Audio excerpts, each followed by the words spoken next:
Hello दोस्तों, कैसे हैं आप लोग। तो हमने पिछली क्लास में सेक्शन 162 तक कवर कर लिया था। तो आइए आगे का हम कवर करते हैं। तो ये है part C, urgent case of nuisance और apprehended danger. Section 163, power to issue order in urgent case of nuisance और अप्रीहेंडेड डेंजर। क्या करता है कि अर्जेंट केस में अगर कोई न्यूसेंस हो रहा है, कोई डेंजरस पब्लिक पीस को ब्रीच करे कोई चीज़, तो अर्जेंट केस में क्या करेंगे। तो in case where the opinion of a district magistrate और सब डिविजनल मजिस्ट्रेट और एनी अदर एजुकेटिव मजिस्ट्रेट, किसके ओपिनियन में, डीएम, एसडीएम और ईएम, एजुकेटिव मजिस्ट्रेट। ईएम के ओपिनियन में अगर specially empowered by the state government in this behalf, there is a sufficient ground of proceeding under this section and immediate prevention or speedy remedy is desirable। तो इसमें क्या दिया है, prevention और immediate prevention चाहिए और स्पीडी रेमेडी चाहिए। तो क्या होगा, सच मजिस्ट्रेट में by a written order stating, क्या करेंगे, रिटन ऑर्डर में written order stating the material fact of the case and served in the manner provided by the section 153, direct any person to abstain for a certain act or to take certain order with respect to certain property in his possession or under his management if such magistrate consider that such direction is likely to prevent or tends to prevent obstruction, annoyance or injury to any person lawfully employed or danger to human life, health or safety or a disturbance of the public tranquility or a right or an offering। अब आइए देखते हैं क्या है कि अगर DM, SDM और executive magistrate के ओपिनियन में इमीडिएट प्रिवेंशन चाहिए, speedy remedy is desirable by, तो क्या करेंगे, by written order, by a written order. उसके बाद डायरेक्ट एनी पर्सन, वो क्या कर सकते हैं, property in position under this the observe manner provided, direct any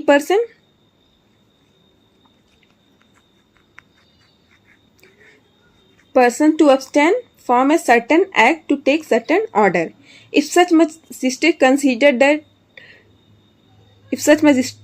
considered that such direction is likely to prevent or tend to prevent, तो क्या करेंगे, किसको प्रिवेंट करना है,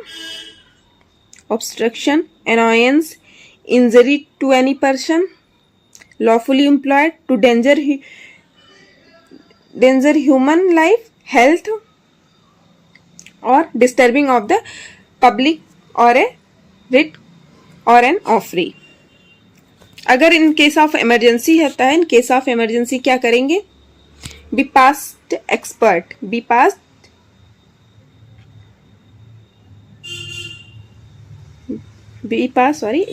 पार्टी। ड्यूरेशन ऑफ ऑर्डर क्या होगा, ड्यूरेशन ऑफ ऑर्डर होगा 2 month का और इसका एक्सटेंशन हो सकता है स्टेट गवर्नमेंट के द्वारा 6 मंथ तक का। Direct to particular individual person, इसमें है, ये देखिए, इंडिविजुअल पर्सन, प्लेस, एरिया और to the public generally when frequently visiting और पर्टिकुलर प्लेस और एरिया। अब हम आ जाते हैं किसे, part D, dispute as to immovable property. Section 164 क्या कहता है, procedure where dispute concerning land और water is likely to cause breach of peace. मतलब वहाँ जहाँ पे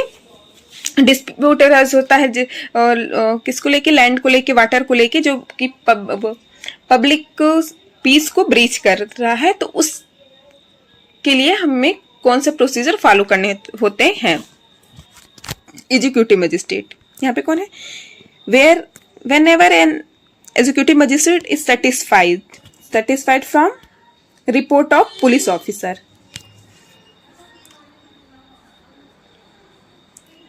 ईएम क्या होता है, सेटिस्फाई होता है किससे, पुलिस रिपोर्ट के। Report officer upon other information to that dispute, जो कि dispute likely to cause a breach of the peace, जो ब्रीच ऑफ पीस का डिस्प्यूट हुआ उसकी रिकॉर्डिंग जो पुलिस रिपोर्ट मिलती है उससे सेटिस्फाई होता है अगर magistrate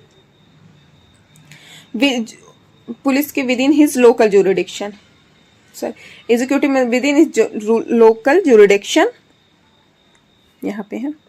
he shall make an order in writing, वो क्या करेगा, एक ऑर्डर राइटिंग में देगा।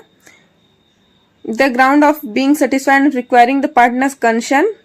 requiring party to attend in his court in person or by advocate and put in written statement their claim। क्या करेगा उस पर्सन को, पार्टी कंसर्न, जो पार्टी रहेगी concern in such dispute to attend his court in person और by an advocate, खुद या advocate के द्वारा, on a specific date and time, date और टाइम वहां पे मेंशन रहेगा, and put in a written statement, जो उस पे क्लेम लगे हुए हैं उसके लिए रिटन स्टेटमेंट लेके आएगा।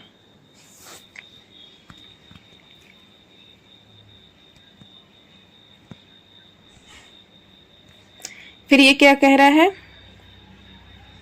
For the purpose of this section the expression land और water include building, market, fisheries, crop और other produce of land and the rent of profit of any such property. क्या कह रहा है कि लैंड और वाटर का में क्या क्या इंक्लूड होंगे, बिल्डिंग होगी, मार्केट्स होंगे, फिशरीज होंगे, क्रॉप्स होंगे, अदर प्रोड्यूस ऑफ लैंड होंगे, एंड द रेंट और profit of any such property, मतलब किसी भी प्रॉपर्टी पे जो रेंट आ रहा है उसे और उससे जो प्रॉफिट हो रहा है वो भी किसके, लैंड और वाटर के अंडर में आएंगे। A copy of the order shall be served in the manner provided by this Sanhita for the service of summon upon such person or person as the magistrate may direct. And at least one copy shall be published by being affixed to some conspicuous place at a near the subject of dispute। एक copy होगी जो इसे तो समन होगा उस person को और उस पर्सन को और मजिस्ट्रेट जिस पर्सन को डायरेक्ट करेंगे उसको, और एक कॉपी क्या होगी, पब्लिश्ड बाय बीइंग अफिक्स्ड सच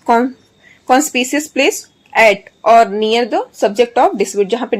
जो सब्जेक्ट है डिस्प्यूट का उसके भी नियर वहां पे अफिक्स की जाएगी। The magistrate shall without reference to this merit of the और the claim of any of the parties to a right to possess the subject of dispute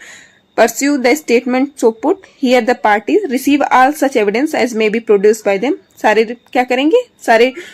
जो भी एविडेंस होंगे उनको रिसीव करेंगे। Take such further evidence if any as he think necessary and if possible decide whether any of which of the party was at the date of order made by him under section 1 in possession of the subject of dispute। क्या करेंगे इसमें magistrate क्या करेंगे कि जो भी dispute हुआ है उसके स्टेटमेंट लेंगे, एविडेंस रिसीव करेंगे और अगर वो सोचेंगे अगर पॉसिबल होगा डिसाइड करेंगे पार्टी से मिलके, मतलब ऑर्डर की डेट पे मतलब पोजीशन भी पता करेंगे इस पे किसका पोजीशन है। Nothing in this section shall preclude any party so required to attend or any other person in trust for showing that no such dispute at aforesaid exist or has existed, and in such case the magistrate shall cancel his said order and all further proceeding thereon shall be stayed but subject to the such cancellation in the order of the magistrate। ये तो आप पढ़ लेंगे, मैं इसमें जो जितना भी इम्पोर्टेंट है मैंने पढ़ा लिया और आगे का जो है वो आप देख लेंगे। उसके बाद हम आ जाते हैं सेक्शन 165 पे, power to attach subject of dispute and to appoint receiver. मतलब किसके पास पावर है सब्जेक्ट ऑफ डिस्प्यूट को अटैच करने के लिए, किसे, by magistrate, by magistrate at any time after making order under section 164(1) considered। यहाँ पे दिया हुआ by magistrate at any time after making order क्या होगा 164(1) considered that case as of emergency none of the party was in possession of property, magistrate unable to satisfy himself to which of them was in then in such possession of the subject of dispute, he may क्या करेगा, he may attach the subject of dispute until a competent court determine right of parties। इस section में यही बोला गया है। उसके बाद हम आ जाते हैं सेक्शन 166 पे, dispute concerning right to use of land और वाटर। तो इसमें क्या है, whenever an executive magistrate is satisfied from the report of a police officer or upon other information that a dispute likely to cause a breach of the peace exists regarding any alleged right of user of any land or water within his local jurisdiction, whether such right be claimed as an easement or otherwise, he shall make an order in writing stating the ground of his being so satisfied and requiring the parties concerned in such dispute to attend his court in person or by an advocate on a specified date and time and to put in written statement of their respective claims। इसमें क्या देंगे, executive magistrate EM अगर satisfy होते हैं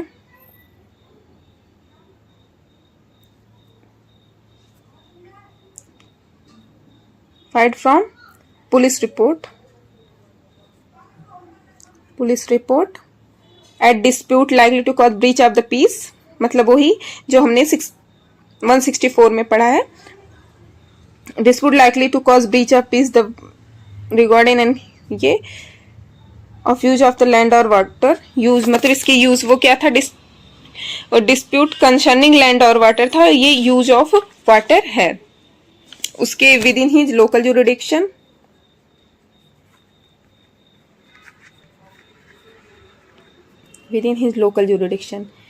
make return, वो क्या करेंगे, एक return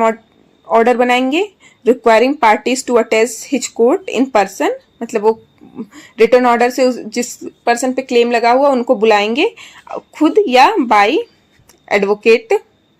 and put the return statement their claim, जो भी उन पे क्लेम लगा हुआ उस पे वो रिटर्न स्टेटमेंट लेके आए। उसके बाद आ जाता है section 167 local inquiry. Whenever a local inquiry is necessary for the purpose of section 164 and section 165 or section 166, a district magistrate or subdivisional magistrate may depute any magistrate subordinate to him to make the inquiry and may furnish him with such written instruction as may be seem necessary for his guidance, and may declare by whom the whole or any part of the necessary expense of the inquiry shall be paid। अगर मतलब local inquiry necessary होगी किसमें, section 164 में, section 165 में और 166 में, तब then DM SDM में डिस्प्यूट ए सबऑर्डिनेट मजिस्ट्रेट क्या करेंगे, टू मेक द इंक्वायरी